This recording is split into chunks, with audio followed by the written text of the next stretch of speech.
Janvier 1925 à Nome, une petite ville isolée de l'Alaska s'apprête à vivre l'un des hivers les plus sombres de son histoire.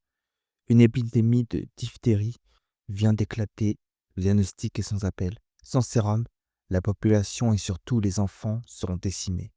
Mais il y a un problème de taille. Le seul stock de médicaments disponible se trouve à plus de 1000 kilomètres de là, à Anchorage. Les avions sont cloués au sol par un blizzard polaire et les ports sont bloqués par la glace.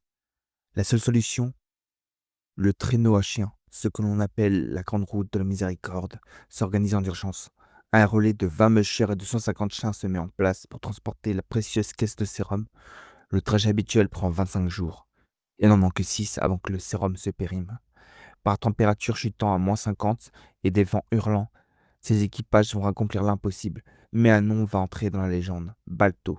Le 2 février 1925, c'est au tour de l'équipage de Gunner Kassen de prendre le dernier relais. En tête de l'attelage, un husky sibérien noir nommé Balto. Le blizzard est si violent que Kassen ne voit plus ses propres mains. C'est Balto qui prend les rênes. Grâce à son instinct et son flair exceptionnel, il parvient à garder la piste dans l'obscurité la plus totale, évitant des crevasses mortelles et en guidant ses compagnons jusqu'à l'entrée de Nome. À 5h30 du matin, le sérum arrive enfin, la ville est sauvée. Balto a eu droit à une adaptation plutôt fidèle par le studio Amblin Entertainment, puis deux suites qui ne sont pas fidèles au récit, Balto 2 et Balto 3. Quoi qu'il en soit, ces chiens sont restés les symboles de courage absolu. Dès 1925, une statue de Balto est érigée à Central Park, à New York, un honneur rarissime pour un animal de son vivant.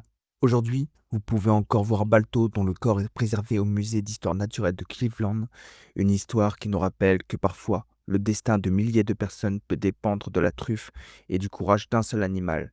Mais en réalité, un autre chien peu moins connu tira le traîneau, le dénommé Togo.